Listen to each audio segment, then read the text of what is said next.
Ini adalah tahun ke-15 saya mengajar ekonomi di Harvard. Suatu pagi di semester musim semi, saat saya mendorong pintu besar Sanders Theater, udara membawa kehangatan awal musim yang menenangkan.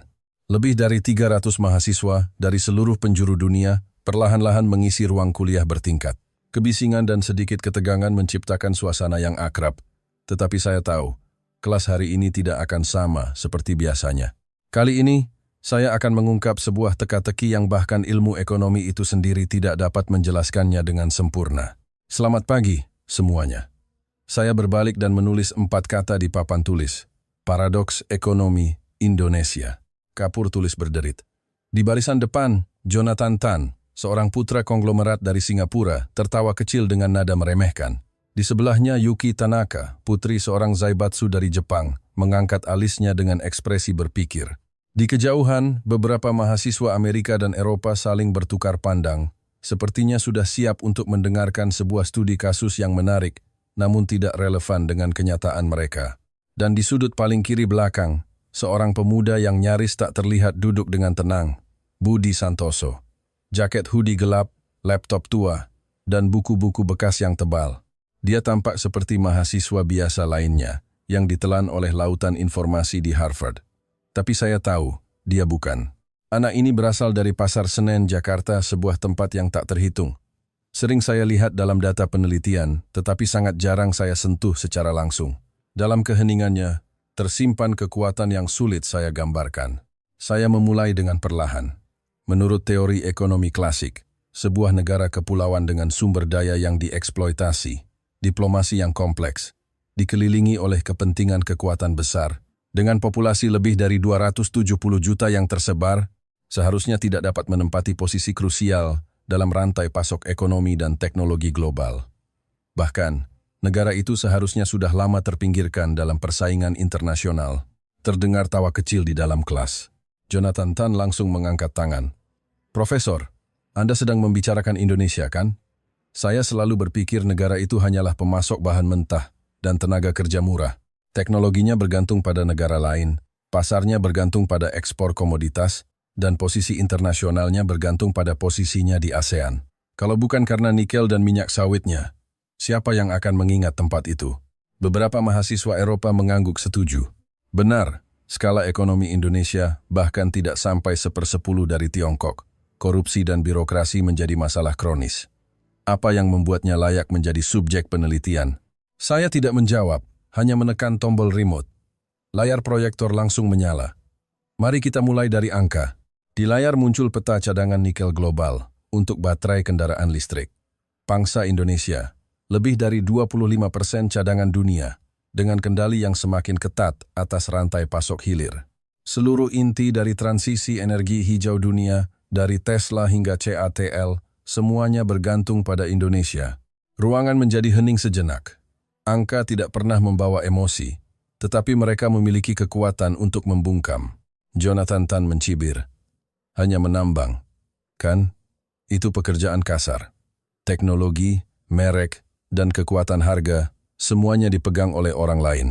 Saya menatapnya, tetap tidak membantah, karena saya tahu, sanggahan yang paling kuat bukan datang dari seorang profesor, melainkan dari seseorang yang mengalaminya secara langsung. Saya beralih ke belakang kelas, tatapan saya tertuju pada Budi Santoso. Dia mengangkat kepalanya, matanya sempat menghindar sejenak, tetapi kemudian menjadi teguh. Saya mengangguk kecil, memberinya isyarat bahwa jika dia mau, dia bisa berdiri dan berbicara. Dia menarik napas dalam-dalam dan berdiri. Suaranya tidak keras, tetapi cukup untuk membuat seluruh ruangan hening. Nama saya Budi Santoso. Saya dari Pasar Senen, Jakarta. Jonathan Tan tak bisa menahan tawa.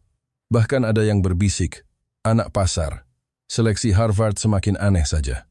Tapi Budi tidak memedulikannya. Dia melanjutkan, ayah dan ibu saya bangun jam 3 pagi setiap hari untuk kulakan barang. Siangnya mereka berjualan, malamnya mereka membereskan kios. Kadang-kadang, mereka harus menggantikan pedagang lain yang sakit. Saat pandemi melanda, banyak rekan mereka yang bangkrut, tetapi mereka bertahan mati-matian, hanya agar saya punya kesempatan untuk sekolah. Nadanya tidak menyedihkan, hanya sebuah pernyataan fakta yang tenang, namun membuat bisik-bisik di kelas perlahan lenyap. Sebelum saya datang ke Harvard, mereka menggadaikan satu-satunya rumah petak kami. Hari itu, ibu saya berkata, "Pergilah, nak. Dunia yang harus kamu lihat lebih besar dari pasar ini. Kami bisa menahan lapar, tapi kamu tidak boleh tidak punya masa depan." Udara menjadi berat. Bahkan para anak konglomerat yang sejak kecil diantar jemput oleh supir pribadi itu mulai mengerti bahwa pemuda kurus di hadapan mereka tidak datang ke sini karena keberuntungan. Saya menekan remote, menampilkan slide berikutnya. Grafik pertumbuhan ekonomi Indonesia dari negara agraris miskin di tahun 1960-an menjadi raksasa ekonomi digital dan pusat rantai pasok komoditas strategis. Kurva menanjak yang luar biasa itu seketika mematahkan stereotip bahwa Indonesia hanyalah negara penjual bahan mentah. "Mahasiswa sekalian," kata saya, "yang kalian lihat adalah angka. Tapi orang yang benar-benar mendorong angka-angka ini sedang berdiri di hadapan kalian." Saya berhenti sejenak, membiarkan seluruh kelas merasakan bobot kalimat itu. Sebelum kita melanjutkan, silakan tinggalkan komentar dari mana Anda menonton dan pastikan untuk berlangganan, karena berita besok tidak ingin Anda lewatkan. Lalu saya menoleh ke Budi. "Maukah kamu memberitahu mereka bagaimana keajaiban Indonesia itu terjadi?" Sudut bibirnya sedikit bergetar. Bukan karena gugup, tetapi karena siap untuk mengungkap kebenaran di balik sebuah negara besar yang sering dilihat tetapi tidak pernah benar-benar dipahami.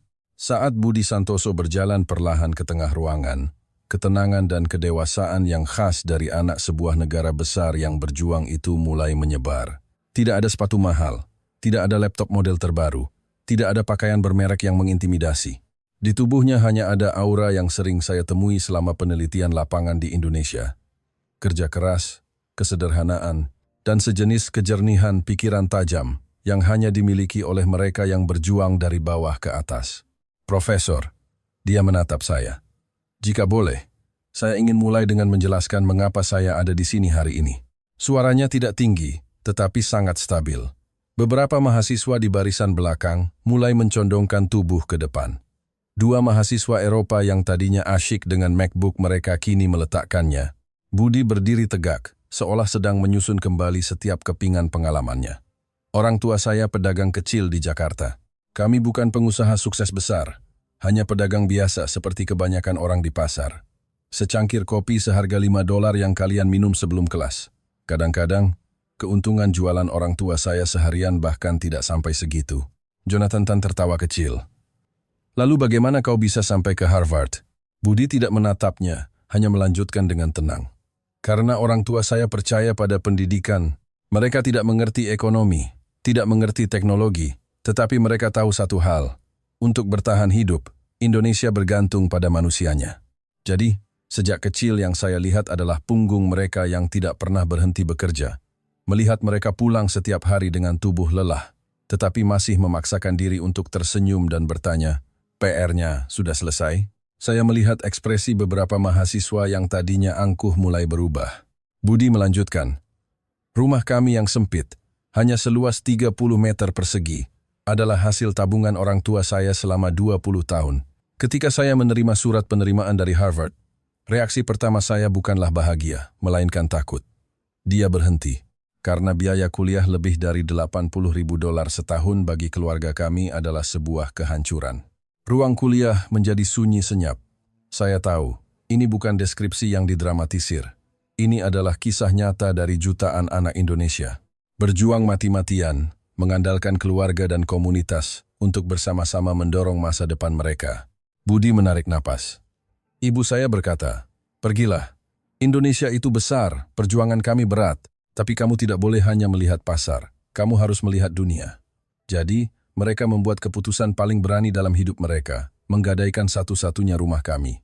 Saat mengucapkan kalimat itu, matanya sedikit memerah. Tetapi dia tidak berhenti atau membiarkan suaranya menjadi serak. Sebaliknya, dia melanjutkan dengan nada yang luar biasa stabil. "Jadi, ketika ada yang bilang Indonesia hanya beruntung atau hanya negara komoditas, saya benar-benar tidak bisa menerimanya." Jonathan Tan tersenyum sinis. "Mengharukan. Tapi haru tidak bisa menjadi PDB." Saya hendak menghentikannya, tetapi Budi sudah mengangkat kepala, untuk pertama kalinya menatap langsung mahasiswa dari keluarga kaya raya Singapura itu. "Anda benar, haru tidak bisa menjadi PDB. tapi tahu apa yang bisa. Tanggung jawab, kegigihan, kemandirian teknologi, peningkatan industri, pendidikan keluarga, modal sosial, sistem demokrasi, dan ketangguhan di hadapan krisis. Saat dia mengucapkan kata ketangguhan, nadanya sedikit naik, membuat seluruh kelas sedikit terhenyak. Kalian melihat angka-angka Indonesia yang naik turun, tetapi kalian tidak pernah melihat struktur dasarnya, katanya. Indonesia tidak bergantung pada keberuntungan, tetapi pada kerja keras berkelanjutan selama lebih dari 50 tahun oleh beberapa generasi. Dia menoleh ke proyektor. Profesor, boleh saya pinjam presentasi Anda? Saya memberikan remote kepadanya. Dia mengkliknya, dan layar menampilkan kurva yang menanjak dari tahun 1970-an. Tahun 1970, PDB per kapita Indonesia hanya sekitar $80 AS, sebuah negara miskin yang diremehkan di Asia. Saat itu, bahkan sistem sanitasi yang layak pun langka di Jakarta, lanjutnya. Tapi Indonesia melakukan sesuatu yang tidak mau dilakukan negara lain. Memulai dari hal paling bodoh dan paling kotor, yaitu industri padat karya. Pekerjaan yang diremehkan orang lain, kami kerjakan dengan sekuat tenaga. Dia menekan tombol lagi. Sebuah foto lama muncul. Kawasan industri Batam saat pertama kali didirikan. Para pekerja dengan topi biru, bercucuran keringat. Foto ini adalah tempat kerja kakek saya saat muda, katanya pelan. Dia tidak pernah sekolah tinggi, tapi dia bilang kepada saya, saat itulah Indonesia pertama kali merasa punya masa depan. Saya memperhatikan beberapa mahasiswa Amerika mulai mengerutkan dahi, seolah sedang memahami kembali masalah yang tidak pernah mereka pikirkan. Yang lemah bukanlah tidak mampu, yang lemah hanya tidak punya kesempatan. Keajaiban Indonesia bukan diciptakan oleh perusahaan seorang diri, kata Budi. Itu adalah hasil kerja bersama pemerintah, pengusaha, buruh, akademisi, dan keluarga. Kami mengubah kawasan industri menjadi pabrik, pabrik menjadi industri, industri menjadi teknologi, dan teknologi menjadi sesuatu yang tidak tergantikan. Saat mengucapkan tidak tergantikan, ada kegemparan halus di dalam kelas. Dia terus mengoperasikan remote. Halaman berikutnya adalah tata letak pusat-pusat ekonomi digital dan industri hilirisasi Indonesia. Jabodetabek, Batam, Morowali. 3 pilar yang menopang inovasi seluruh negeri. Kalian pikir Gojek dan Tokopedia muncul tiba-tiba? Bukan. Itu adalah akumulasi puluhan tahun dari etos kerja, budaya manajemen, sistem pendidikan, dan struktur sosial yang meminimalkan biaya kegagalan. Budi mengangkat kepalanya. Indonesia membangun ekosistem nikelnya bukan dengan slogan, bukan dengan nasionalisme buta, bukan dengan skala. Semuanya didasarkan pada keseriusan, ketelitian, kepercayaan, dan kerjasama. Dia menatap Jonathan Tan. Anda bilang Indonesia hanya mengekspor bahan mentah. Kalau begitu, mengapa proses hilirisasi yang paling kompleks dan strategis bisa dikuasai oleh Indonesia, sementara negara Anda tidak bisa melakukannya? Wajah Jonathan Tan jelas menegang. Seorang mahasiswa Eropa tak tahan bertanya pada temannya, apa yang dia katakan itu benar, kan? Budi terus menekan remote. Halaman berikutnya menampilkan diagram lingkaran pangsa pasar pengolahan nikel global. Indonesia jauh melampaui negara lain.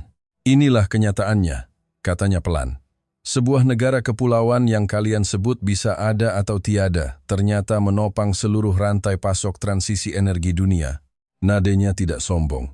Hanya ketenangan seseorang yang meletakkan fakta di atas meja. Saya tahu Indonesia masih punya banyak masalah. Saya tahu kami tidak punya kursi permanen di Dewan Keamanan PBB, tidak punya pasar domestik yang sekaya negara maju, tidak punya keunggulan geopolitik. Saya tahu kami sering diremehkan, dikritik, dan diabaikan. Dia berhenti sejenak, menatap seluruh kelas. Tapi pernahkah kalian berpikir, mengapa negara seperti ini tidak pernah tumbang? Jonathan Tan mengerutkan dahi, sepertinya bersiap untuk membalas. Tetapi kelas terlalu hening. Dia sepertinya malu untuk angkat bicara. Budi menarik napas dalam-dalam. Karena Indonesia memiliki kekuatan yang tidak bisa dijelaskan oleh model ekonomi yang biasa kalian pelajari. Dia menatap saya, dan saya tahu dia akan mendorong diskusi ini ke titik paling krusial. Kekuatan itu bernama gotong royong. 4 suku kata itu mendarat, dan seluruh kelas tertegun. Budi menjelaskan, ketika Indonesia miskin, kami bertahan hidup dengan saling membantu. Ada yang kehilangan pekerjaan, Tetangga membantu. Ada yang sakit, komunitas menanggung. Ada yang ingin sekolah, seluruh kampung mengumpulkan uang. Bencana datang, seluruh bangsa bergerak. Pandemi datang, relawan dan inisiatif lokal bermunculan dalam semalam. Ketika demokrasi berada di ujung tanduk, rakyat turun ke jalan dan tidak mundur. Semakin dia berbicara dengan keyakinan, semakin hati saya bergetar. Dia berbalik menatap foto lama di layar. Ekonomi Indonesia bukan hanya tentang PDB, ekspor, atau rantai pasok. Fondasi sejati Indonesia adalah rakyatnya. Dia menekan tombol lagi. Muncul sebuah kutipan yang sangat saya sukai dari seorang cendekiawan Indonesia. Teknologi tercanggih Indonesia bukanlah smelter nikel, melainkan kemampuan kita untuk saling percaya. Seluruh kelas hening. Jonathan Tan pun tidak bisa berkata-kata. Saya tahu betul, pemuda ini sedang melakukan sesuatu yang tidak bisa saya lakukan, bahkan dengan 10 sesi kuliah. Membuat sekelompok anak muda paling arogan di dunia untuk mengenal kembali sebuah bangsa. Dia berbalik ke arah saya. Profesor, itu saja yang ingin saya sampaikan. Indonesia tidak seperti yang kalian bayangkan. Kami bukan kebetulan. Kami bukan pengikut. Kami bukan bidak di papan catur negara besar. Dia menegakkan punggungnya dan menambahkan kalimat terakhir. Indonesia adalah negara yang berjalan maju, langkah demi langkah, dengan kekuatannya sendiri. Ketika dia kembali ke kursinya, saya tahu arah seluruh kelas ini, mulai saat itu, telah berubah total.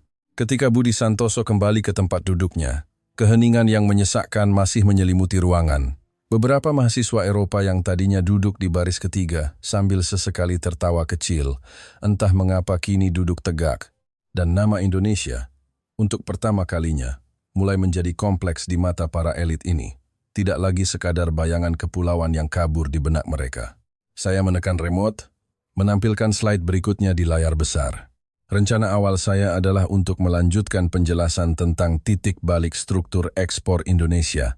Tetapi saat ini saya sadar, emosi terkuat para mahasiswa bukanlah rasa ingin tahu, melainkan keterkejutan, keraguan, bahkan sedikit rasa enggan untuk menerima. Anggapan mereka tentang tatanan dunia yang mereka pahami dengan mutlak, kini baru saja dibalikkan dengan mudah oleh seorang pemuda dari keluarga pedagang pasar. Maka, saya memutuskan untuk merombak total urutan pengajaran, langsung masuk ke topik yang paling ingin mereka pertanyakan dan paling mudah mereka salah pahami. Ketidaktergantungan Indonesia. Hadirin sekalian, saya memandang sekeliling kelas. Kalian baru saja mendengar Budi menyebutkan bahwa Indonesia adalah kunci dalam rantai pasok teknologi global. Tapi mungkin kalian berpikir itu hanya kebanggaan nasional yang dilebih-lebihkan. Sekarang, mari kita bicara dengan data. Saya menekan remote. Layar menampilkan peta struktur pasokan nikel global. Warna-warni zona yang jelas, dengan proporsi yang mengejutkan. Perhatikan dua angka ini.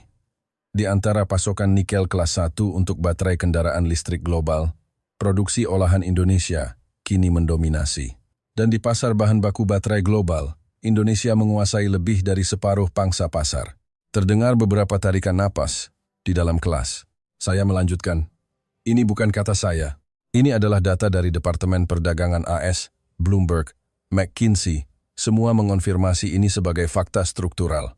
Jonathan Tan mengerutkan dahi. Profesor, kami tahu industri nikel Indonesia kuat, tapi itu kan hanya satu komoditas. Negara lain bisa mengejarkan. Dengan skala yang lebih besar, mereka pasti bisa menyusul. Saya menggeleng. Secara teori, ya. Tapi kenyataannya tidak seperti itu. Saya mengganti slide. Muncul sebuah grafik batang bertumpuk. Lihat ini. Ini adalah kemajuan negara-negara lain yang mencoba mengejar Indonesia dalam 10 tahun terakhir. Australia, Kanada, bahkan Tiongkok, semua menginvestasikan puluhan, bahkan ratusan miliar dolar. Tetapi kesenjangan dalam efisiensi dan penguasaan teknologi hilirisasi tidak menyempit, malah semakin dilebarkan oleh Indonesia. Seorang mahasiswa mengangkat tangan. Mengapa? Bukankah Indonesia negara berkembang? Bukankah tenaga kerjanya masih perlu banyak peningkatan? Mengapa negara lain tidak bisa mengejar? Saya turun dari podium, berdiri di tengah-tengah mahasiswa. Karena kalian semua mengabaikan satu hal paling krusial. Budaya industri dan semangat kerja keras Indonesia telah terakumulasi selama puluhan tahun. Bukan sesuatu yang bisa dibangun dengan uang. Saya menekan remote. Di layar muncul Foto para insinyur Indonesia yang bekerja hingga larut malam di sebuah pabrik smelter di Morowali.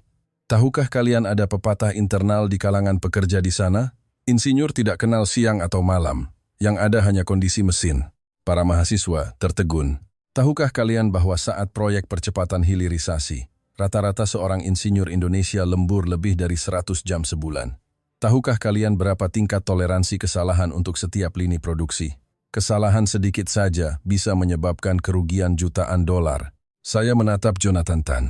Anda bilang ini hanya pekerjaan kasar. Menambang?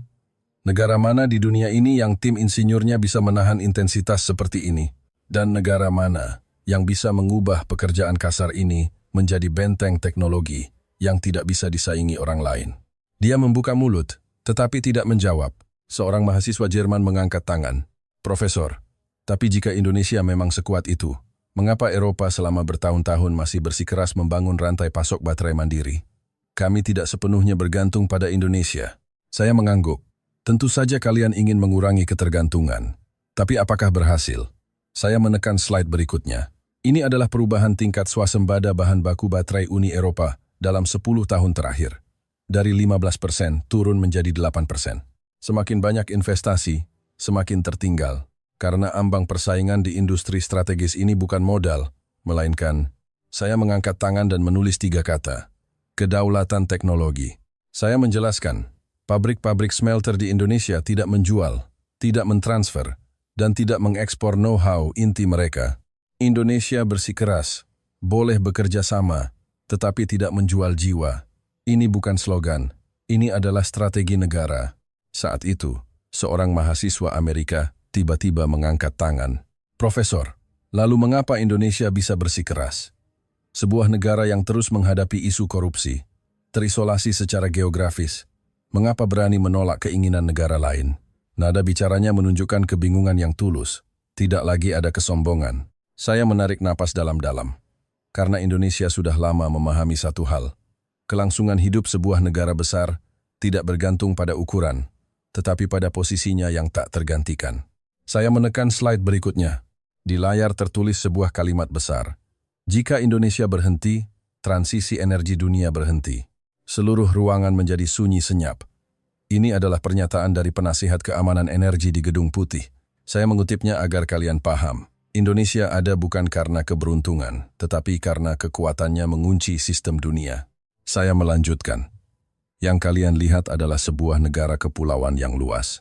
Tetapi Indonesia, yang sesungguhnya adalah rantai pasok yang tersebar di seluruh dunia, adalah budaya kerja keras, adalah kepingan puzzle yang tidak bisa hilang dari teknologi global. Saya mengeluarkan sebuah pulpen dari saku dan mengetukkannya di meja. Tetapi tahukah kalian, yang membuat Indonesia berdiri kokoh bukanlah nikel, melainkan masyarakat di baliknya. Pandangan para mahasiswa kembali terpusat pada saya. Kalian tadi mendengar cerita Budi. Itu bukan kasus khusus. Dari keluarga pedagang pasar hingga para pendiri startup teknologi, dari desa-desa hingga Jakarta, setiap lapisan masyarakat mendorong anak-anak mereka maju. Saya menampilkan slide berikutnya yang berisi data pendidikan Indonesia. Rata-rata pengeluaran keluarga Indonesia untuk pendidikan sebagai persentase dari pendapatan adalah salah satu yang tertinggi di Asia Tenggara. Jumlah lulusan sarjana di Indonesia termasuk yang terbesar di dunia. Proporsi lulusan STEM setiap tahunnya memimpin di kawasan. Jonathan Tan tak tahan bertanya, "Itu membuktikan apa?" Saya tersenyum. Membuktikan bahwa kesuksesan Indonesia bukanlah kebetulan, melainkan kesuksesan struktural. Saya berhenti sejenak agar mereka bisa mencerna. Kalian menggunakan standar negara maju untuk menertawakan Indonesia, tetapi lupa bahwa Indonesia tidak pernah memainkan permainan yang sama dengan kalian. Saya menekan remote ke slide terakhir. Di atasnya tertulis sebuah kalimat. Serangan balik sebuah negara besar bukanlah melalui kekuatan, melainkan melalui perannya yang tak tergantikan bagi dunia. Dan Indonesia, saya menatap seluruh kelas, adalah negara seperti itu. Tepat saat kalimat itu selesai, udara di dalam kelas seolah dipegang oleh tangan tak terlihat. Beberapa mahasiswa bahkan tanpa sadar menegakkan punggung mereka, seolah akhirnya menyadari fakta yang baru saja menjungkir balikkan pandangan mereka. Saya tahu mereka mulai mengerti. Indonesia bukanlah entitas ekonomi yang beruntung, melainkan sebuah sistem ketangguhan yang cukup untuk menulis ulang buku teks ekonomi tradisional. Setelah saya menyelesaikan kalimat itu, seluruh ruang kuliah menjadi sunyi, nyaris bisa terdengar suara napas. Para mahasiswa jelas dipaksa untuk menyusun kembali pemahaman mereka tentang Indonesia dari sebuah ekonomi berkembang yang diabaikan, tiba-tiba menjadi titik krusial teknologi dan sumber daya dunia. Namun, keheningan itu tidak berlangsung lebih dari 10 detik. Sebuah tangan tiba-tiba terangkat, seolah tidak sabar untuk merobek keseimbangan yang baru saja terbentuk. Yang mengangkat tangan adalah Yuki Tanaka, mahasiswi dari Jepang. Dia adalah pewaris salah satu grup korporasi besar di Kansai. Sejak hari pertama semester, setiap perkataannya selalu presisi dan membawa sedikit jarak seorang pengamat tingkat atas. Saat ini, dia berdiri perlahan, matanya tenang. Profesor, kekuatan Indonesia kami akui. Dia berhenti sejenak, tetapi data-data ini tidak bisa menutupi satu fakta. Kelemahan Indonesia jauh lebih banyak daripada keunggulannya. Saya tidak merespons, hanya meletakkan tangan di belakang punggung, mempersilakannya melanjutkan. Yuki Tanaka mengangkat dagunya. Tingkat ketimpangan ekonomi Indonesia salah satu yang terparah di dunia kan? Menurut data Bank Dunia, 1% orang terkaya menguasai separuh kekayaan negara. Kesenjangan ini menciptakan ketidakstabilan sosial. Bagaimana industri Indonesia bisa berkelanjutan 20 tahun dari sekarang? Begitu dia selesai, seorang mahasiswa Eropa langsung menyambung. Dan masalah korupsi di Indonesia sangat serius kan? Harga-harga naik, tetapi upah kaum muda stagnan. Sementara itu, harga properti meroket. Rasio harga rumah terhadap pendapatan di Jakarta kabarnya lebih tinggi dari Tokyo dan Seoul. Suara-suara lain mulai bermunculan. Ekspor Indonesia lebih dari 50% bergantung pada komoditas. Struktur industrinya terlalu terkonsentrasi. Ancaman politik yang tidak stabil, risiko geopolitik regional, infrastruktur yang tidak merata, pasar domestik yang terfragmentasi. Dalam sekejap, semua keraguan mahasiswa seolah mengalir ke arah yang sama. Indonesia mungkin kuat, tetapi lebih rapuh. Budi Santoso duduk di sisi kiri belakang saya. Saya bisa melihat tangannya sedikit mengepal lagi. Dia bukan terkejut karena diserang, tetapi cara orang lain yang hanya berpegang pada data permukaan dan dengan mudah menyangkal Indonesia sekali lagi menyentuh harga dirinya. Saya mengangguk perlahan, menatap Yuki Tanaka. Semua itu memang masalah struktural Indonesia. Dia sepertinya mendapatkan sinyal kemenangan dari pengakuan saya dan melanjutkan, jadi, kesuksesan Indonesia tidaklah stabil. Sebenarnya, itu lebih mirip keseimbangan yang berbahaya daripada model ekonomi yang berkelanjutan jangka panjang. Saat dia duduk, beberapa mahasiswa dari negara lain di sekitarnya juga mengangguk setuju. Jonathan Tan segera menambahkan, dengan ekspresi wajah yang akhirnya menemukan celah. Dan Indonesia kalian selalu berisiko dengan politik dalam negeri kan? Jika terjadi gejolak politik, ekonomi bisa langsung hancur, bukan? Dia tertawa. Jangan lupa, kalian bahkan belum bisa menyelesaikan masalah infrastruktur dasar di banyak tempat. Beberapa mahasiswa lain ikut menimpali. Distribusi rantai produksi di Indonesia sangat berisiko, terkonsentrasi di Pulau Jawa. Indonesia kekurangan talenta tingkat tinggi. Banyak yang lebih memilih bekerja di luar negeri.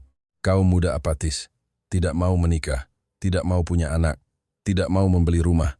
Pasar konsumsi masa depan akan semakin kecil. Pengaruh internasional terbatas. Tidak punya kekuatan lobi yang cukup di organisasi global. Nada bicara mereka ada yang arogan, ada yang bersimpati, ada yang dingin, dan ada juga yang benar-benar penasaran. Tetapi gabungan dari semua itu seperti pisau tajam dari berbagai arah. Tanpa ampun menusuk ke arah Budi Santoso. Punggung Budi tampak menegang. Matanya berkaca-kaca, bukan karena emosi, tetapi karena kemarahan akibat disalahpahami, diremehkan, dan dianalisis seolah-olah negaranya adalah negara gagal. Kemarahan itu hening, tetapi sangat kuat. Saya tidak langsung membantunya. Saya membiarkan emosi ini berkembang. Saya tahu, agar kelas ini lengkap dan otentik, konflik ini harus meledak terlebih dahulu. Maka, saya berbalik ke seluruh kelas. Apa yang kalian katakan, semuanya benar. Terdengar gumaman di dalam kelas. Jonathan Tan mengangkat alisnya. Profesor, Anda mengakuinya? Ya, kata saya dengan tenang. Indonesia punya masalah ketimpangan, risiko geopolitik, stagnasi upah, konsentrasi industri, dan pasar domestik yang terfragmentasi. Masing-masing dari itu adalah fakta. Para mahasiswa terkesima, seolah mengira perdebatan telah berakhir. Tetapi saya mengangkat tangan. Tetapi, seluruh kelas langsung hening.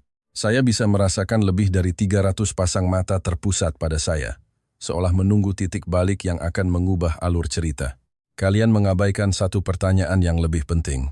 Mengapa Indonesia, dengan kondisi struktural yang begitu buruk, masih bisa mempertahankan ekosistem ekonomi digital terbesar di Asia Tenggara, rantai pasok komoditas paling terpercaya di dunia, sistem demokrasi paling stabil di kawasan, masyarakat sipil yang luar biasa aktif, dan ketangguhan sosial yang melampaui imajinasi? Saya berhenti, menatap barisan depan. Kalian benar-benar berpikir sebuah kepulauan yang rapuh bisa menopang rantai pasok energi dunia selama 20 tahun hanya karena keberuntungan? Jonathan, tan ragu-ragu untuk menjawab. Saya melanjutkan, masalah-masalah yang kalian sebutkan, apakah Jepang tidak punya?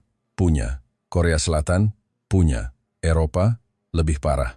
Amerika Serikat? Ada banyak sekali. Saya maju selangkah, tetapi hanya Indonesia. Di tengah semua masalah itu, yang terus berinovasi, terus berekspansi, dan terus meningkatkan diri. Saya menoleh ke Budi. Bisakah kamu menjelaskan mengapa Indonesia, dalam lingkungan yang tampaknya serba terbatas, justru menempuh jalur yang lebih berkualitas dan lebih stabil daripada kebanyakan negara? Budi perlahan berdiri. Matanya tidak lagi berkedip, melainkan memancarkan cahaya yang sangat stabil dan tegas. Dia menatap para mahasiswa yang baru saja meragukan Indonesia, menarik napas dalam-dalam. Profesor benar, semua masalah Indonesia itu nyata. Kelas menjadi hening, tetapi kalian lupa menanyakan satu hal yang lebih krusial. Mengapa masalah-masalah itu tidak menghancurkan kami? Dia memandang seluruh ruangan. Suaranya tiba-tiba menjadi sangat mantap. Karena masalah yang dihadapi Indonesia bukanlah masalah unik. Yang menakutkan dari Indonesia adalah, setiap kali dunia menghadapi masalah, kami sudah menghadapinya lebih dulu. Dan kami sudah lebih dulu mencari cara untuk bertahan hidup. Dia memberi contoh. Bonus demografi yang akan berakhir, kami sudah mulai menghadapinya 10 tahun yang lalu. Transisi energi, kami sudah mendiskusikannya selama 1 dekade. Konsentrasi industri, kami butuh puluhan tahun akumulasi untuk membangun benteng pertahanan. Risiko geopolitik, tidak pernah ada satu hari pun dalam sejarah kami yang benar-benar aman. Dia melanjutkan, tapi tahukah kalian bagaimana Indonesia menghadapinya? Kami berdiskusi, kami berdebat, kami mereformasi, kami berjuang, kami mengambil risiko, kami menyesuaikan diri. Kami terus-menerus gagal, tetapi kami terus mencoba. Dia menarik napas dalam-dalam. Kami adalah negara besar yang terfragmentasi, jadi kesalahan tidak boleh terlalu fatal. Kami selalu berada di bawah tekanan, jadi kami tidak boleh lengah. Kemudian dia menatap Jonathan Tan. Nadanya tenang tetapi sangat tajam. Anda bilang gejolak politik akan menghancurkan kami. Lalu mengapa setiap kali ada krisis, yang bertahan justru adalah kami? Krisis moneter 1998 meruntuhkan rezim, tetapi melahirkan demokrasi. Krisis global 2008, ekonomi kami tetap tumbuh. Pandemi 2020, ekonomi digital kami justru meledak. Seluruh kelas terkejut. Dan saat itulah Budi akhirnya tersenyum tipis. Masalah Indonesia yang kalian sebutkan, kami sendiri lebih paham daripada kalian.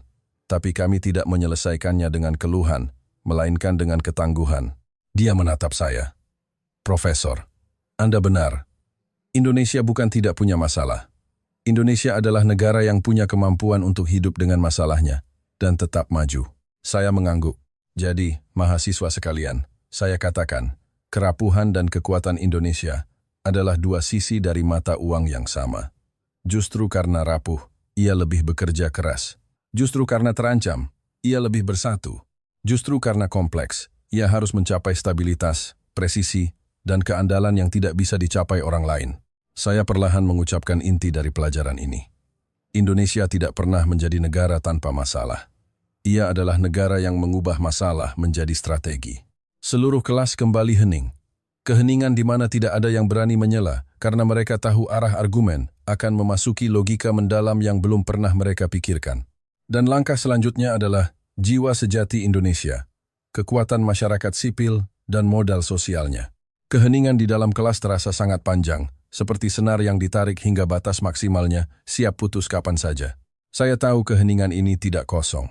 melainkan keheningan yang muncul setelah pandangan dunia seseorang dibentuk ulang, sebuah keheningan yang membawa keterkejutan sekaligus sedikit keengganan untuk menerima. Saya menarik napas dalam-dalam. Kalian baru saja mendengar bagaimana Indonesia menghadapi masalah industri, geopolitik, dan demografi, kata saya perlahan. Tapi yang benar-benar tidak bisa kalian pahami bukanlah industri teknologi atau komoditas Indonesia, melainkan struktur sosialnya.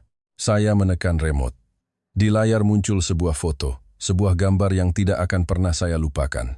Itu adalah gambar dari Aceh, pasca tsunami 26 Desember 2004. Pemandangan kehancuran total. Rumah-rumah hancur, jalanan terputus, jembatan runtuh, dan di tengah foto itu, ada sekelompok relawan dari seluruh Indonesia, bergandengan tangan, mengoper pasokan medis, makanan, dan bantuan dari satu tangan ke tangan lainnya. Saya menatap para mahasiswa. Inilah kekuatan terbesar Indonesia. Ketika negara menghadapi krisis, masyarakatnya tidak hancur, melainkan memperbaiki dirinya sendiri secara otomatis. Budi Santoso mengangguk kecil. Saya melanjutkan, bisakah kalian bayangkan? Setelah tsunami Aceh, lebih dari 100.000 relawan dari seluruh Indonesia terjun ke lokasi dalam beberapa hari pertama. Tidak ada perintah, tidak ada mobilisasi negara. Semuanya spontan. Terdengar desahan kekaguman di dalam kelas. Saya mengklik foto berikutnya.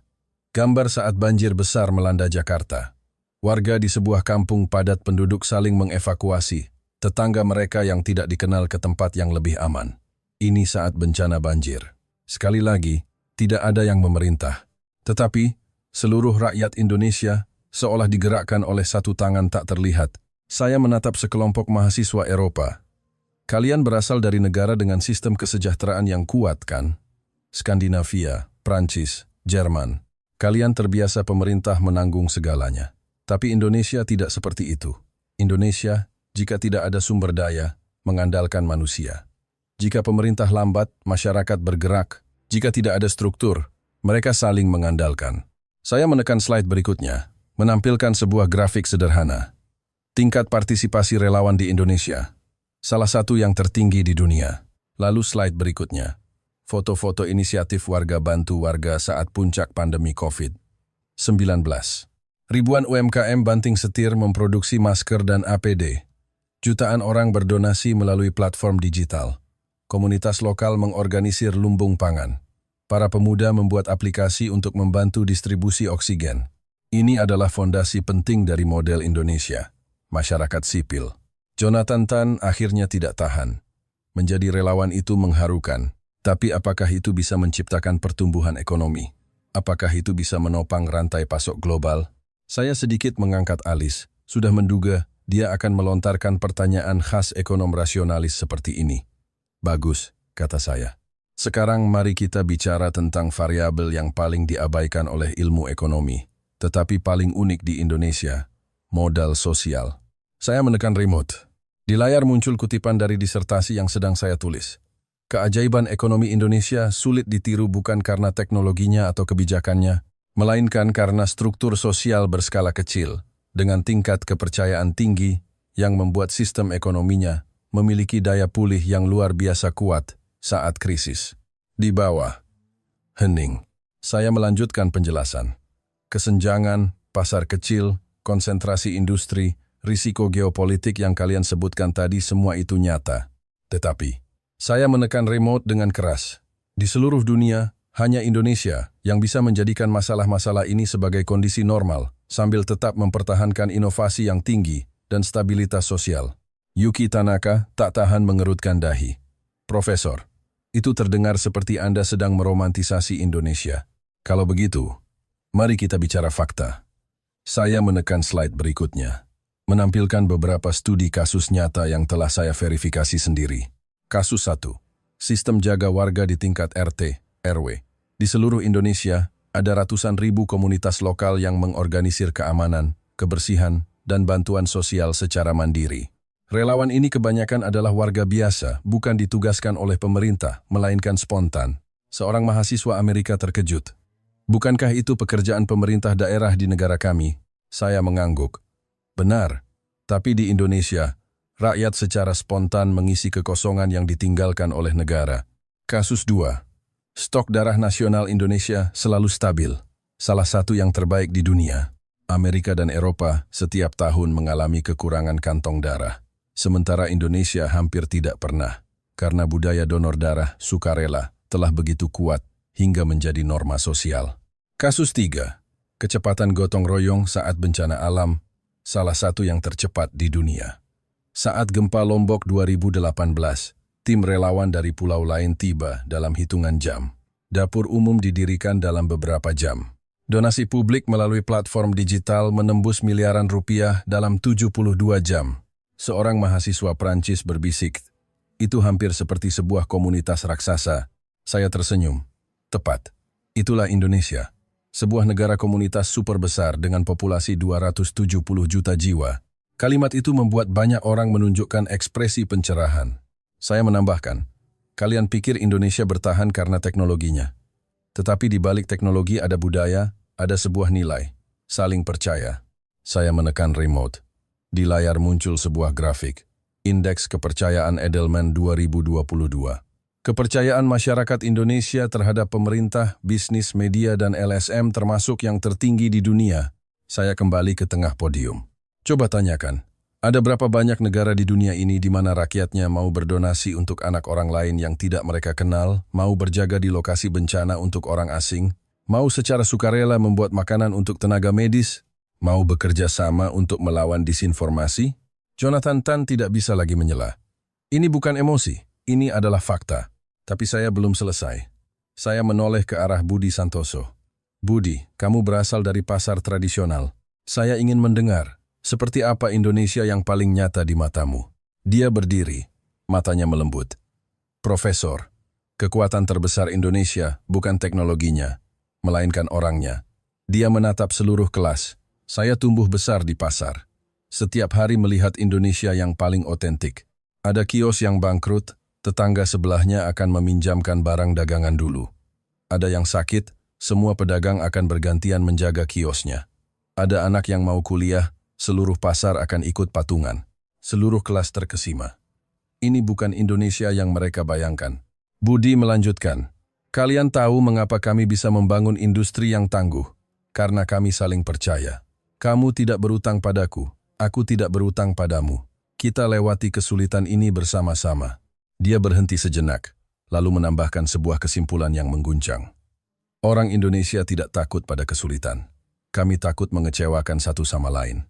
Kelas menjadi sunyi senyap. Keheningan yang bukan karena penolakan, tetapi keheningan setelah pemahaman seseorang ditembus hingga ke intinya. Saya menarik napas, lalu angkat bicara. Mahasiswa sekalian, inilah Indonesia. Kekuatan sejati sebuah bangsa bukanlah PDB, bukan luas wilayah, melainkan apakah di saat-saat terburuk, rakyatnya bersedia untuk saling menopang. Saya mengangkat kepala, menatap lebih dari 300 mahasiswa, dan Indonesia setiap kali berhasil melakukannya. Suasana pada saat itu mencapai puncaknya. Saya tahu bagian berikutnya akan memasuki inti dari perlawanan Indonesia terhadap prasangka, kemandirian teknologi, ketangguhan demokrasi, dan inti dari segalanya. Udara di dalam kelas seolah membeku. Kata-kata Budi Santoso seperti batu yang dilemparkan ke dalam kolam pandangan dunia para mahasiswa yang tadinya tenang, memicu riak yang sangat besar. Saya tahu ini bukan akhir, melainkan awal dari pertarungan argumen yang sesungguhnya. Benar saja, keheningan belum genap 10 detik, Jonathan Tan kembali mengangkat tangan.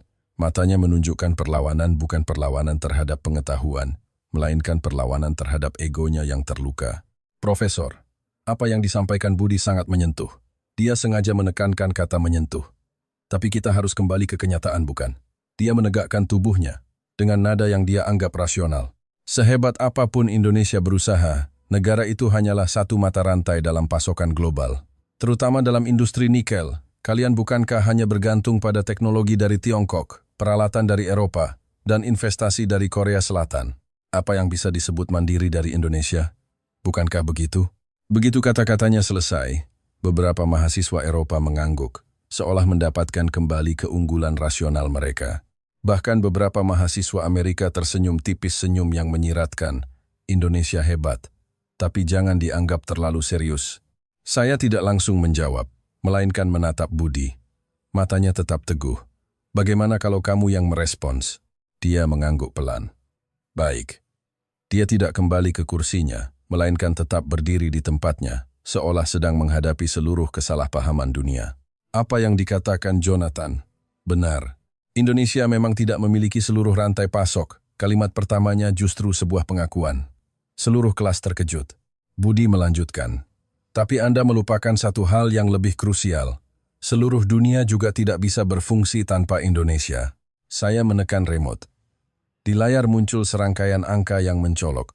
Lebih dari 50% bahan baku baterai litium dunia akan bergantung pada nikel olahan dari Indonesia pada tahun 2030. Seluruh masa depan kendaraan listrik, penyimpanan energi terbarukan, dan dekarbonisasi global bergantung pada pasokan ini. Budi memandang seluruh kelas. Ini bukan satu mata rantai. Ini adalah tenggorokan. Jonathan Tan mengerutkan dahi.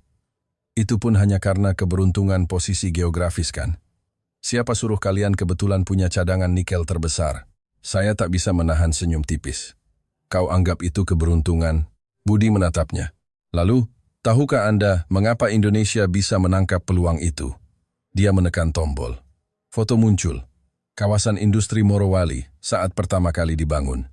Hamparan tanah lumpur, beberapa bangunan semi-permanen, dan para insinyur dengan topi proyek di bawah terik matahari. Budi berkata, dulu, Indonesia tidak punya modal, tidak punya teknologi canggih, tidak punya apa-apa. Pemerintah memutuskan untuk bertaruh pada industri hilirisasi bukan karena beruntung, tetapi karena tidak ada pilihan lain. Dia berhenti sejenak, menekankan, tidak ada pilihan lain adalah takdir Indonesia, sekaligus kekuatannya. Kalimat itu membuat seluruh kelas kembali hening. Saya menyambung penjelasannya. Tahukah kalian mengapa industri ini sulit digantikan? Bukan karena modalnya besar, tetapi karena kepadatan ekosistemnya. Saya menekan slide berikutnya. Diagram ekosistem industri hilirisasi nikel Indonesia. Lebih dari 100 perusahaan, ribuan pemasok suku cadang, dengan jarak antar rantai pasok rata-rata kurang dari 50 km. Saya menambahkan, tidak ada tempat lain di dunia yang bisa meniru kepadatan seperti ini. Seorang mahasiswa Eropa akhirnya mengerutkan dahi. Mengapa? Budi menjawab sebelum saya sempat. Karena negara kalian terlalu besar, terlalu lambat, terlalu terfragmentasi. Dia menatap mahasiswa Amerika. Di Amerika, untuk memindahkan satu lini produk ke negara bagian lain butuh berapa bulan? Di Indonesia, rapat sore hari, besoknya rantai pasok sudah disesuaikan. Dia menoleh ke mahasiswa Jepang. Perusahaan Jepang sangat kuat, tetapi terlalu konservatif, terlalu lambat. Indonesia bergerak 10 kali lebih cepat dari kalian. Jonathan Tan tersenyum sinis. Cepat memangnya kenapa? Ujung-ujungnya tetap butuh teknologi dari Tiongkok dan investasi dari Korea kan? Nada bicaranya membawa arogansi yang khas. Budi justru tenang. Jadi, Anda pikir Indonesia hanya pekerja kasar? Dia menekan tombol. Layar menampilkan jumlah paten Indonesia dalam teknologi pemurnian hidrometalurgi salah satu yang terdepan di dunia. Slide berikutnya. Teknologi hafal paling canggih di dunia dipelopori dan dikuasai oleh Indonesia. Saya menambahkan, dan teknologi pemurnian ini adalah kunci untuk dekade mendatang dalam industri baterai. Proses penambangan sehebat apapun tidak akan ada artinya tanpa pemurnian. Terdengar bisikan kaget. Budi perlahan menambahkan kalimat kesimpulan. Prosesnya bisa kalian tiru, tetapi budaya kolaborasi Indonesia tidak akan pernah bisa kalian tiru. Jonathan Tan tertegun. Dia tidak menyangka budaya ternyata terikat dengan persaingan teknologi. Budi melanjutkan, industri ini bukan kemenangan satu perusahaan, melainkan kemenangan satu masyarakat. Dia memberi contoh, mesin rusak, pemasok material mengantar suku cadang tengah malam. Proses macet, insinyur dari pabrik tetangga langsung datang membantu. Bahkan pesaing yang menghadapi masalah besar akan ada yang diam-diam memberitahu solusinya. Dia menatap seluruh kelas, nadanya tegas namun hangat. Ini adalah budaya khas Indonesia. Tidak ada yang mau menjadi yang paling hebat, tetapi semua orang ingin pekerjaan ini berhasil. Seorang mahasiswa Jerman tak tahan menyela. Ini tidak sesuai dengan logika persaingan pasar. Saya mengangguk. Benar. Karena itulah model Indonesia menantang teori ekonomi yang sudah ada. Saya menekan slide, menampilkan abstrak disertasi saya. Kesuksesan Indonesia tidak bergantung pada comparative advantage, keunggulan komparatif, melainkan pada collaborative advantage, keunggulan kolaboratif. Seluruh kelas berbisik. Ini pertama kalinya mereka mendengar konsep seperti itu. Saya melanjutkan. Perusahaan Amerika saling bersaing. Perusahaan Eropa mencari stabilitas. Perusahaan Jepang mengejar kesempurnaan. Tetapi perusahaan Indonesia mengejar satu hal, menyelesaikan pekerjaan. Budi menatap seluruh kelas. Kalian pikir Indonesia beruntung. Padahal, Indonesia bertahan karena rasa krisis yang khas dari sebuah negara besar yang selalu berjuang. Kami tahu, sekali kami gagal, tidak ada yang akan menyelamatkan kami. Jadi kami tidak punya jalan mundur, hanya bisa maju. Saat dia mengucapkan kalimat itu, seluruh ruang kuliah begitu hening hingga suara napas pun terdengar jelas. Saya merasakan pusat gravitasi kelas perlahan bergeser, dari meragukan Indonesia menjadi mencoba memahami Indonesia. Tetapi serangan balik Budi belum selesai. Dia menatap Jonathan Tan. Tadi Anda bilang, tanpa Indonesia, dunia akan tetap berjalan. Jonathan Tan mengerutkan dahi, tetapi tidak menjawab. Budi menekan tombol. Layar menampilkan berita utama dari tahun 2022. Krisis pasokan nikel global. Produsen mobil, elektronik, dan peralatan medis di seluruh dunia menghentikan produksi. Budi berkata, krisis itu terjadi bukan karena Amerika, bukan karena Tiongkok, bukan karena Eropa. Itu terjadi karena satu kawasan industri di Indonesia sempat terganggu pasokannya. Seluruh kelas menarik napas dingin. Saat itulah pertama kalinya dunia sadar, Indonesia bukan mata rantai kecil dalam pasokan global, melainkan roda gigi inti dari peradaban teknologi dunia. Dia menambahkan kalimat yang menusuk jiwa. Jika Indonesia tumbang, yang terdampak bukan satu negara, melainkan seluruh dunia memasuki era kegelapan transisi energi. Setelah selesai, dia sedikit menunduk, seolah sebuah pengakuan lembut untuk negaranya. Saya tahu, pada saat itu, citra Indonesia di benak lebih dari 300 mahasiswa telah dibentuk ulang secara total. Indonesia bukan lagi kepulauan kabur di peta, bukan lagi negara komoditas yang beruntung di mulut orang lain, bukan lagi bidak rapuh yang dikelilingi kekuatan besar, melainkan sebuah sistem peradaban dengan ketangguhan mendasar yang kuat. Sebuah negara teknologi yang menjadikan krisis sebagai rutinitas dan kolaborasi sebagai DNA. Raksasa kecil yang memenangkan pertarungan teknologi dengan budayanya. Saya bertanya pelan, masih ada yang mau mempertanyakan posisi teknologi Indonesia? Tidak ada yang mengangkat tangan. Bahkan, Jonathan Tan pun terdiam. Tetapi saya tahu, kelas ini belum berakhir. Bagian selanjutnya akan memasuki bagian paling krusial dari keseluruhan cerita. Ketangguhan demokrasi Indonesia, dilema geopolitiknya, dan mengapa Indonesia bukan yang terlemah, melainkan salah satu negara yang paling sulit ditaklukkan di dunia. Tepat ketika seluruh kelas terhanyut dalam keheningan yang langka, saya tahu waktunya telah matang untuk mendorong kelas ini ke tema intinya. Teknologi bisa membuat mahasiswa kagum. Tetapi yang benar-benar akan mengguncang mereka adalah ketika mereka menyadari bahwa kekuatan Indonesia bukan hanya karena industrinya, melainkan karena kepulauan ini memiliki filosofi bertahan hidup yang tidak dimiliki negara lain. Saya berjalan perlahan ke tepi podium, membiarkan pandangan saya bertemu dengan setiap mahasiswa. Baiklah, setelah kalian memahami struktur industri Indonesia, mari kita bahas sebuah proposisi yang lebih dalam. Saya berhenti sejenak. Mengapa Indonesia, yang berada di salah satu lingkungan geopolitik paling kompleks di dunia, justru bisa hidup lebih bebas, lebih demokratis, dan lebih sejahtera daripada kebanyakan negara di sekitarnya? Kalimat itu membuat udara kembali menegang. Saya melihat beberapa mahasiswa Amerika sedikit terkejut. Mahasiswa Eropa mulai membuka catatan. Bahkan Jonathan Tan yang selalu skeptis pun tak bisa menahan diri untuk mengangkat kepala. Saya menekan proyektor. Gambar pertama muncul. Pemandangan malam Jakarta dengan gedung-gedung pencakar langit yang bersinar seperti gugusan bintang jatuh di jantung kota. Yang kalian lihat adalah sebuah kota, kata saya. Dan yang saya lihat adalah miniatur takdir umat manusia. Budi dengan tenang menambahkan, sebuah peradaban yang tidak pernah bisa mundur. Saya mengangguk pelan, melanjutkan. Geopolitik memberitahu kita, Indonesia tidak punya hak untuk membuat kesalahan. Saya menampilkan slide berikutnya. Sebuah peta muncul. Di sekeliling Indonesia, di utara ada Tiongkok, kekuatan ekonomi kedua dunia dengan ekspansi militer yang cepat. Di selatan ada Australia, sekutu dekat Amerika. Di barat ada Samudra Hindia, jalur pelayaran strategis. Dan di timur ada Pasifik, tempat persaingan AS dan Tiongkok.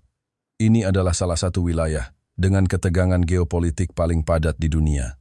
Tapi, saya bertanya pada seluruh kelas, mengapa Indonesia tidak runtuh? Jonathan Tan tak tahan angkat bicara, karena posisi netralnya, saya tersenyum. Itu jawaban yang paling umum. Tapi kenyataannya jauh lebih kompleks. Saya menampilkan slide berikutnya dengan beberapa data nyata. Anggaran pertahanan Indonesia pada 2023 mencapai lebih dari 20 miliar dolar AS. Sistem komponen cadangan, KOM, CAD, mencakup jutaan warga negara. Setiap tahun, ratusan ribu orang mengikuti pelatihan militer dan bela negara.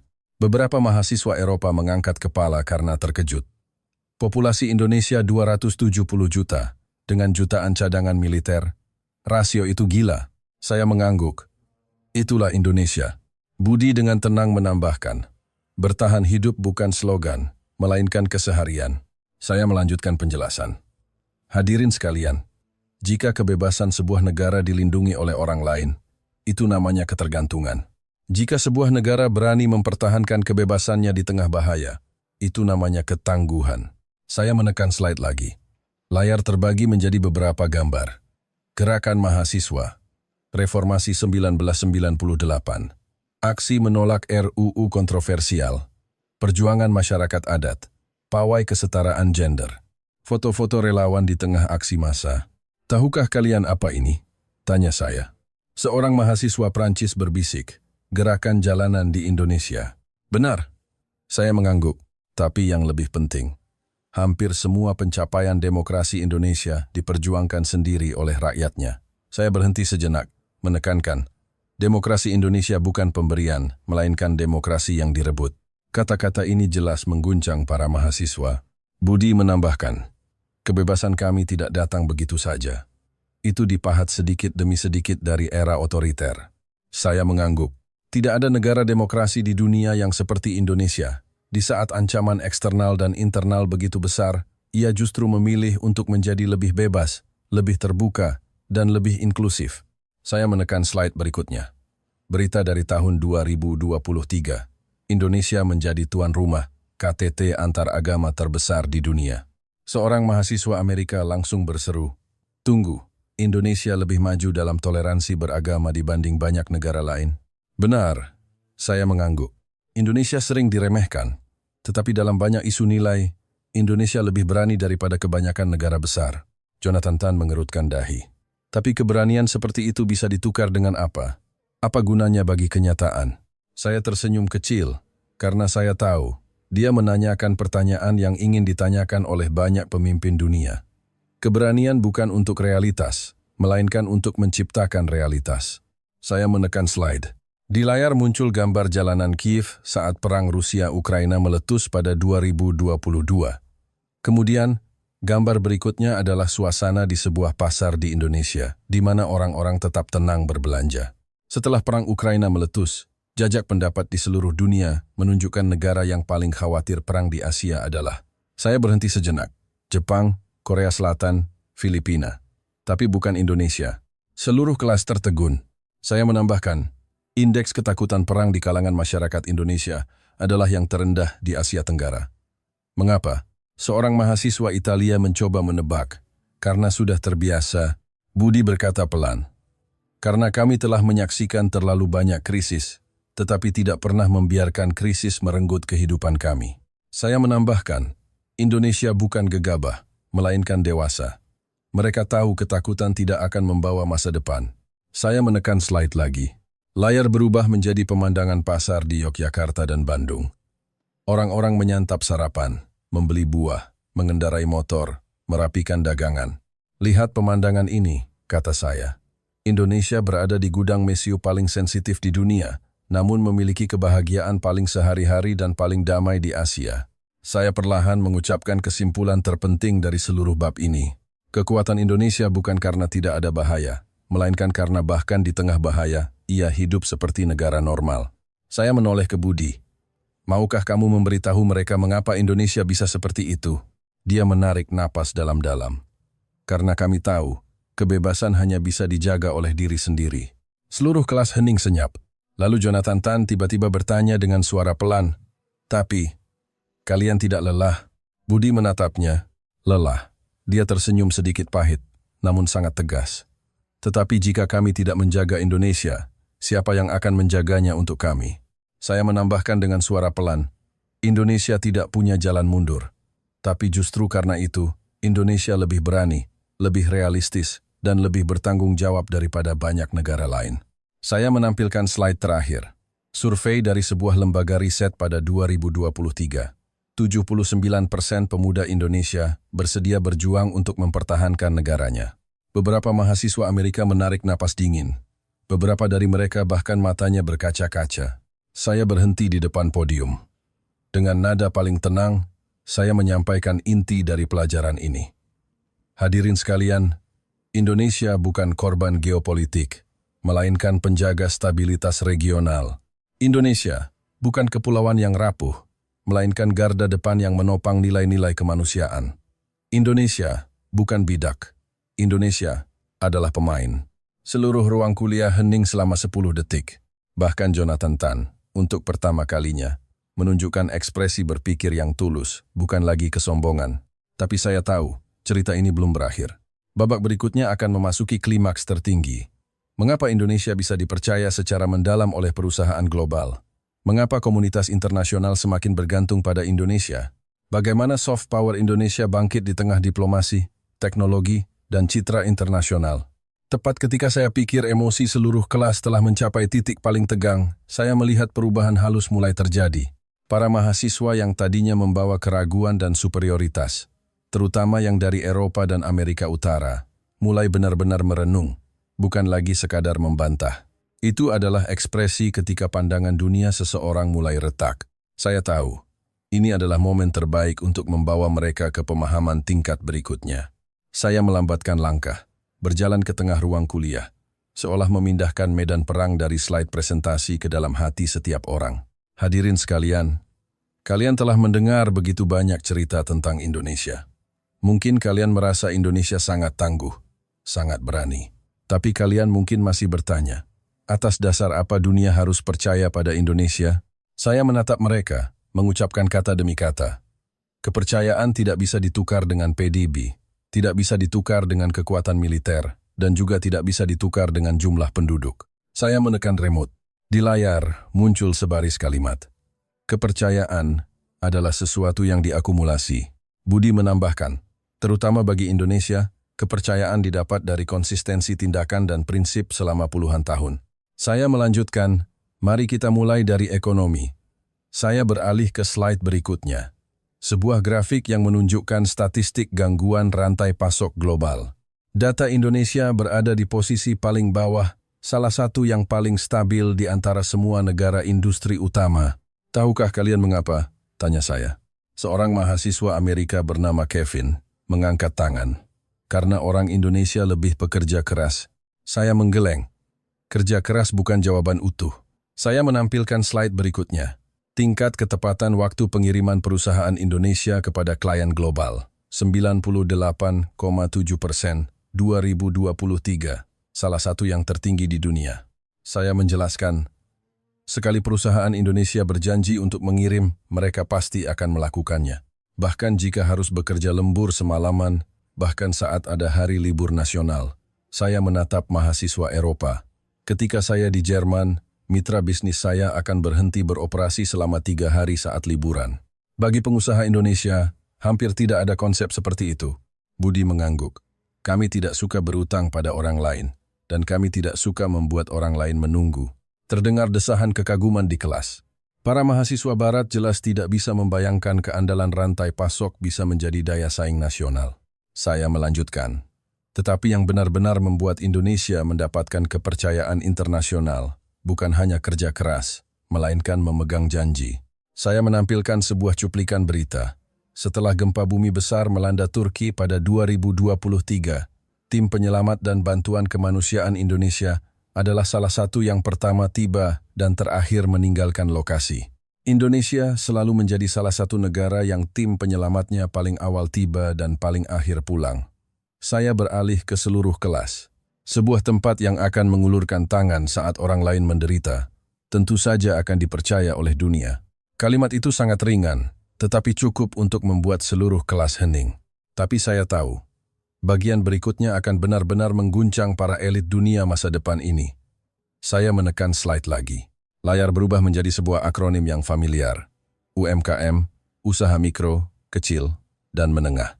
Sekarang mari kita bicara tentang soft power, terutama di era digital, kata saya. Kalian mungkin berpikir soft power adalah film, musik, atau budaya. Itu definisi lama. Soft power abad ke-21 adalah kepercayaan teknologi. Saya mengklik slide. Proyek kecerdasan buatan Google menggunakan pusat data yang berlokasi di Indonesia. Server berkinerja tinggi Microsoft Azure juga bergantung pada infrastruktur digital Indonesia. Startup teknologi raksasa seperti Gojek, Tokopedia, Traveloka, semua produk kelas atas ini lahir dari ekosistem digital Indonesia. Para mahasiswa Amerika berbisik-bisik. Mereka pertama kali menyadari bahwa teknologi yang mereka gunakan setiap hari, di belakangnya ditopang oleh inovasi dari Indonesia.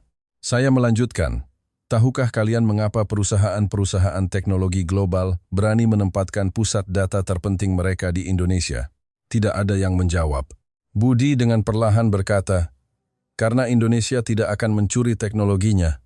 Saya mengangguk. Benar, Indonesia tidak mencuri, tidak menjiplak, tidak berkhianat. Kalian pikir ini hal yang wajar? Tidak. Di panggung global, ini sangat langka. Saya menampilkan slide berikutnya. Peta penilaian risiko mitra global dari pemerintah AS. Indonesia masuk dalam kategori mitra strategis yang aman. Saya menjelaskan, Departemen Pertahanan AS, saat mengevaluasi rantai pasok global, menempatkan Indonesia sebagai salah satu negara yang sangat bisa diandalkan. Saya beralih ke mahasiswa Eropa. Transisi energi hijau Uni Eropa. 40% bahan baku baterainya akan datang dari Indonesia. Saya beralih ke mahasiswa Asia. Di Asia Tenggara, sekali perusahaan Indonesia berjanji untuk berinvestasi, mereka tidak akan menarik diri di tengah jalan. Dunia percaya pada Indonesia bukan karena Indonesia membutuhkan dunia, kata saya, tetapi karena dunia membutuhkan Indonesia. Kelas menjadi hening. Saya bisa merasakan guncangan kesadaran bahwa Indonesia jauh lebih penting dari yang mereka bayangkan semakin meluas. Saya melanjutkan. Tetapi soft power yang sesungguhnya bukan hanya industri dan diplomasi, melainkan hati orang Indonesia. Saya menekan remote, memutar sebuah video singkat. Itu adalah momen puncak pandemi pada tahun 2020. Warga biasa berinisiatif membuat dapur umum. Pengemudi ojek online secara sukarela mengantar obat untuk rumah sakit. Karyawan toko kelontong memberikan jatah sembako mereka untuk orang lain. Ketika video berakhir, seluruh kelas hening selama beberapa detik. Saya berkata pelan. Saat itu, negara-negara lain di dunia berebut sumber daya, berebut vaksin, berebut makanan. Apa yang dilakukan Indonesia? Saya menjawab sendiri, Indonesia saling membantu. Budi menambahkan, kami tahu, hanya jika semua orang aman, barulah kami akan aman. Saya mengangguk. Lalu saya beralih ke slide berikutnya. Seluruh halaman hanya berisi satu kalimat. Soft power Indonesia adalah budaya kepercayaan. Saya menjelaskan, ketika sebuah masyarakat menjadikan gotong royong, kejujuran, dan keandalan sebagai logika dasarnya, ia akan sangat dipercaya dalam sistem internasional. Dan ketika sebuah negara dipercaya, pengaruhnya jauh lebih besar daripada kekuatan militer atau jumlah penduduknya. Saya perlahan mengucapkan kesimpulan dari bagian ini. Indonesia tidak memiliki skala negara adidaya, tetapi memiliki martabat negara adidaya. Indonesia tidak memiliki militer terkuat, tetapi memenangkan kepercayaan negara-negara kuat. Indonesia tidak melindungi dirinya dengan kekuatan, melainkan dengan reputasi, budaya, dan tanggung jawab yang menopang posisi internasionalnya. Saya mengangkat kepala, menatap lebih dari 300 mahasiswa. Inilah mengapa Indonesia, meskipun kompleks, mampu menjadi salah satu mitra kerjasama terpenting dan tak tergantikan di dunia. Seluruh kelas hening. Tidak ada yang mengejek, tidak ada yang meremehkan, tidak ada yang mencoba membantah. Mereka, untuk pertama kalinya, benar-benar memahami bahwa keberadaan Indonesia adalah sebuah berkah bagi dunia. Saya menyimpan remote, beralih ke Budi. Sesi berikutnya, kita akan memasuki klimaks terakhir dari kelas ini. Mengapa model Indonesia dianggap oleh para cendekiawan global sebagai prototipe peradaban masa depan? Mengapa negara yang berkembang justru bisa mendefinisikan tahap perkembangan manusia selanjutnya? Apa sebenarnya arti Indonesia bagi dunia? Pada saat itu, saya tahu kelas ini telah mencapai titik paling krusial. Para mahasiswa tidak lagi hanya mendengarkan cerita, tidak lagi menebak-nebak kemampuan Indonesia dengan keraguan. Mereka, untuk pertama kalinya, dari sudut pandang makro, menyadari bahwa Indonesia bukan penonton dalam sistem dunia, melainkan kekuatan yang diam-diam sedang mendefinisikan masa depan. Sebagai seorang ekonom, saya tahu persis momen seperti ini seperti tren pasar yang tiba-tiba berbalik. Anda bisa merasakan udara berubah, bahkan ritme napas pun menjadi berbeda. Saya berjalan perlahan kembali ke tengah podium, kedua tangan terlipat di depan dada, membiarkan perhatian seluruh kelas kembali terpusat. Baiklah semuanya. Sampai saat ini, kalian telah melihat kekuatan industri Indonesia, budaya kolaborasinya, ketangguhan demokrasinya, kepercayaan internasionalnya, dan posisi teknologinya. Saya berhenti sejenak, tetapi kalian masih belum tahu satu hal yang paling mengguncang. Mengapa Indonesia semakin dianggap oleh banyak cendekiawan sebagai prototipe peradaban masa depan? Terdengar kegemparan di seluruh kelas. Saya mengangkat remote. Di layar proyektor muncul sebuah pertanyaan besar. Siapa yang akan menentukan arah peradaban global di abad ke-21? Saya tidak langsung menjawab, melainkan terus bertanya. Apakah Amerika, Tiongkok, Eropa, atau sebuah negara yang tidak pernah kalian bayangkan? Para mahasiswa secara tidak sadar menatap Budi, lalu menatap saya yang mengangguk pelan, seolah siap untuk bersama-sama mengungkap teka-teki terakhir. Saya menekan slide berikutnya. Sebuah grafik muncul. Bukan peta, bukan struktur politik, melainkan 5 indikator daya saing peradaban global. Kemandirian teknologi, kematangan demokrasi, kepercayaan sosial, kecepatan respons krisis, dan ketahanan budaya. Data Indonesia bersinar di atas yang lain. Seperti kurva tak terduga, saya mengangkat tangan, seolah sedang membuat pernyataan akhir untuk sebuah tesis. Apakah kalian sadar? Dalam 5 indikator ini, Indonesia berada di kuartil teratas dalam 4 di antaranya. Jonathan Tan mengerutkan dahi. Tapi Profesor, bagaimana bisa peradaban ditentukan oleh negara berkembang? Skala adalah kekuatan, bukan? Saya tersenyum tipis. Itu adalah kerangka berpikir yang diajarkan kepada kalian sejak kecil. Negara besar menentukan dunia. Tetapi abad ke-21 berbeda. Saya menekan slide menampilkan sebuah kalimat yang sangat kuat. Penentu peradaban masa depan bukanlah negara terbesar, melainkan negara yang paling adaptif. Saya menjelaskan, dulu, peradaban didefinisikan oleh ekspansi wilayah, populasi, kekuatan militer, dan kolonialisme. Tetapi sekarang, umat manusia telah memasuki era kompleksitas tinggi. Budi menyambung. Era kompleksitas tinggi tidak membutuhkan ukuran raksasa, melainkan respons cepat dan ketahanan sosial. Saya melanjutkan, dan Indonesia, secara kebetulan, memiliki keunggulan ini. Saya menampilkan slide berikutnya. Sebuah diagram yang menunjukkan kepadatan masalah Indonesia adalah salah satu yang tertinggi di dunia. Ancaman geopolitik, kelangkaan sumber daya, risiko industri, bencana alam, semua masalah yang dihadapi negara modern, hampir semuanya dimiliki oleh Indonesia. Saya menaikkan volume suara. Tetapi Indonesia tidak dihancurkan oleh masalah, melainkan mengubah masalah menjadi keunggulan. Saya memberi contoh. Tanpa sumber daya modal, Indonesia mengembangkan efisiensi rantai pasok UMKM terkuat di dunia. Di tengah isolasi politik masa lalu, Indonesia membangun fleksibilitas diplomasi yang belum pernah ada sebelumnya. Dikelilingi oleh ketidakstabilan regional, Indonesia menjadi jangkar demokrasi paling stabil di Asia Tenggara. Kekurangan pasar internasional, perusahaan rintisan Indonesia mengalahkan skala dengan kecepatan. Saya menatap para mahasiswa. Indonesia adalah negara dengan uji tekanan, stress test, paling lengkap di dunia. Terdengar bisikan tak percaya di dalam kelas. Saya menekan slide berikutnya, menampilkan sebuah kutipan.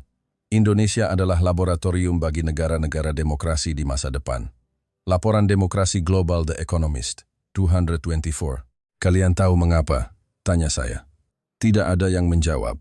Maka, saya memberikan jawabannya sendiri. Karena Indonesia membuktikan satu hal. Di tempat paling berbahaya secara geopolitik dan paling terbatas sumber dayanya, demokrasi masih bisa menang. Saya membiarkan kalimat itu mendarat dengan tenang. Membiarkan para mahasiswa merenungkan bobotnya. Kemudian saya menekan slide. Data penanganan pandemi Indonesia tahun 2020. Salah satu tingkat kematian terendah di dunia dengan kecepatan respons tercepat di kawasan. Ini adalah pertama kalinya dunia melihat demokrasi bisa lebih efisien daripada otoritarianisme. Saya menekan slide lagi. Gambar pemilu 2024 di Indonesia yang berjalan tertib. Ini kedua kalinya dunia melihat literasi sipil jangka panjang akan memberikan stabilitas jangka panjang pada negara. Slide berikutnya. Foto-foto gerakan reformasi 1998.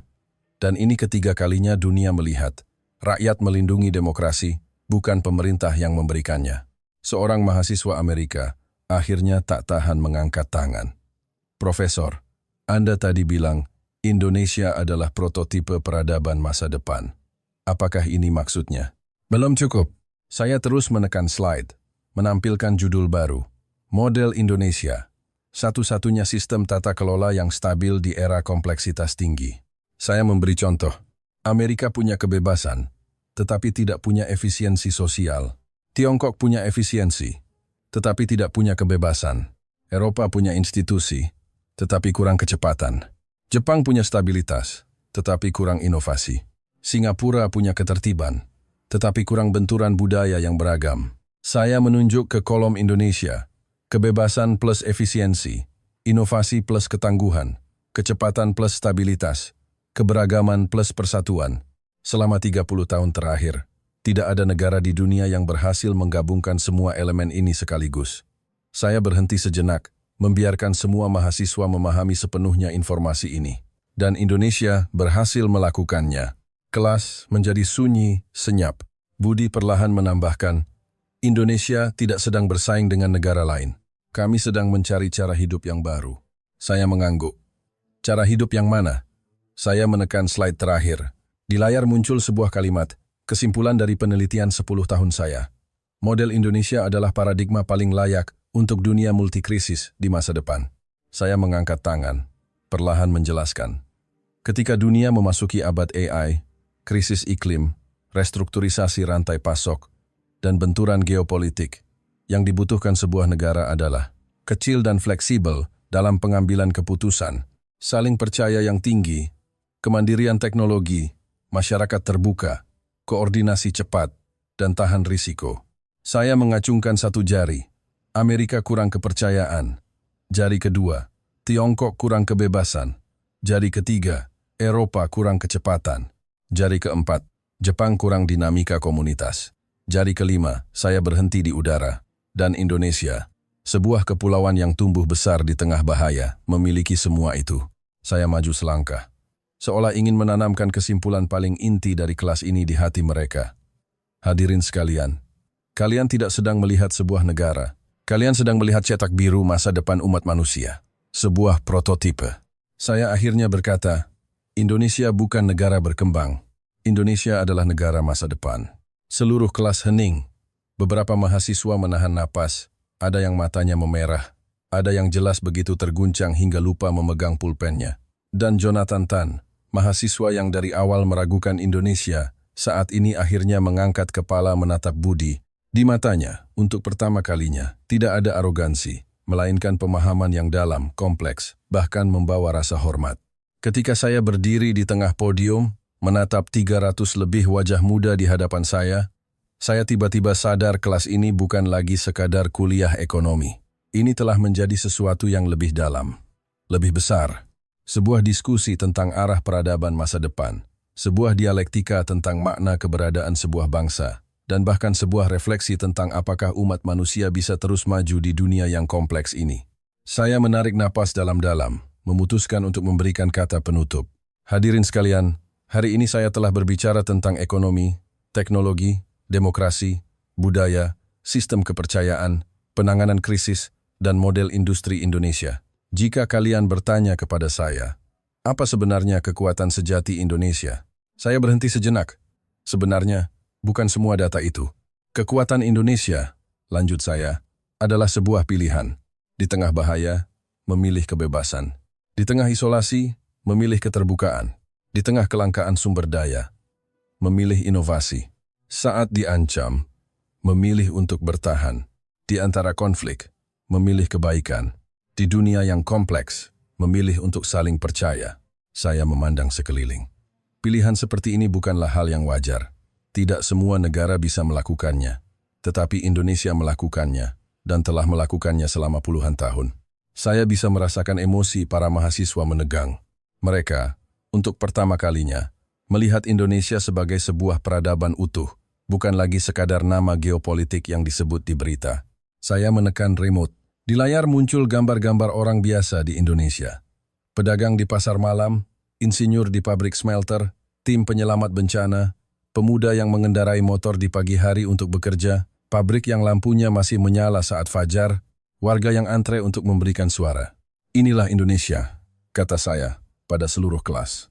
Bukan slogan-slogan besar, melainkan orang-orang biasa yang menjalani setiap hari dengan keseriusan, yang menopang negara mereka agar tetap stabil. Saya bisa mendengar suara kursi bergeser pelan reaksi tak sadar, para mahasiswa yang duduk lebih tegak untuk lebih fokus. Saya melanjutkan, Indonesia tidak punya keunggulan alami, jadi ia harus membuat setiap detail lebih baik dari yang lain. Indonesia tidak punya jaminan keamanan, jadi ia harus membuat ketangguhan seluruh masyarakatnya lebih kuat dari yang lain. Indonesia tidak punya modal politik, jadi ia harus menggunakan tindakannya untuk memenangkan kepercayaan dunia. Saya berhenti, lalu perlahan menambahkan, Indonesia bertahan hidup bukan karena ia kuat, melainkan ia menjadi kuat karena harus bertahan hidup.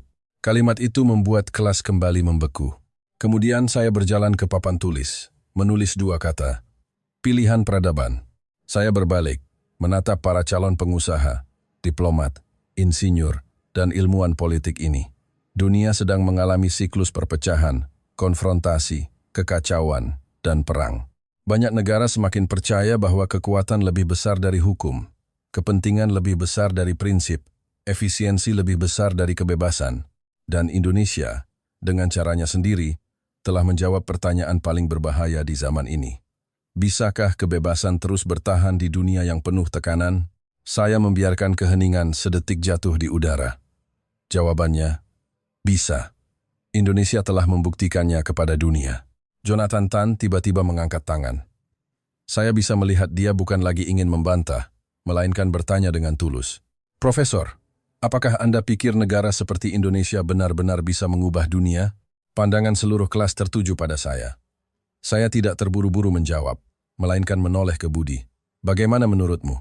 Budi berpikir sejenak, lalu mengucapkan kalimat yang membuat hati saya bergetar. Indonesia tidak bisa mengubah dunia, tetapi Indonesia bisa mengingatkan dunia bahwa manusia masih punya pilihan yang lebih baik. Suaranya sangat pelan, tetapi terdengar seperti gema dari kedalaman zaman. Saya mengangguk. Benar, semuanya. Indonesia tidak ingin menjadi negara adidaya, tidak ingin mendominasi. Indonesia sedang memberitahu dunia. Peradaban tidak perlu membuktikan dirinya dengan ekspansi. Negara tidak perlu mempertahankan dirinya dengan ketakutan. Dan masyarakat tidak perlu bersatu dengan kebencian. Saya menambahkan, Indonesia menunjukkan kepada dunia sebuah kemungkinan. Sebuah negara besar juga bisa, dengan caranya sendiri, menerangi zaman. Para mahasiswa telah sepenuhnya tenggelam dalam kelas ini. Tidak ada yang melirik ke sana-sini. Tidak ada yang tidak fokus. Bahkan ada yang diam-diam matanya memerah. Saya menekan remote, menampilkan gambar terakhir. Seorang ayah di Indonesia yang memayungi anaknya menyeberang jalan saat hujan. Sebuah adegan kecil, tetapi memiliki ketenangan yang luar biasa. Tahukah kalian, kehebatan terbesar Indonesia bukanlah teknologinya, bukan nikelnya, bukan keajaiban ekonominya, melainkan orang-orang biasa yang menopang masa depan di pundak mereka. Saya menarik napas dalam-dalam, memberikan kesimpulan akhir. Indonesia penting bukan karena ia besar, melainkan karena ia membuat dunia sadar bahwa peradaban bukanlah takdir, melainkan pilihan.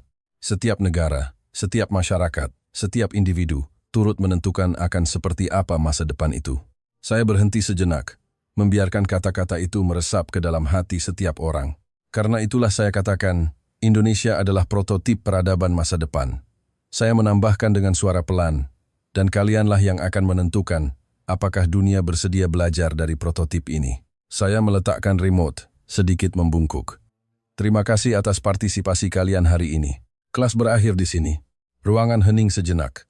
Lalu, tepuk tangan yang riuh seperti gelombang pasang meledak. Bukan untuk Indonesia, bukan untuk saya, melainkan karena mereka telah melihat sebuah imajinasi dunia yang baru. Saat turun dari podium, hanya ada satu pikiran di benak saya. Jika masa depan benar-benar harus mencari jalan terang di tengah kekacauan, maka Indonesia, mungkin, akan menjadi cahaya pertama itu.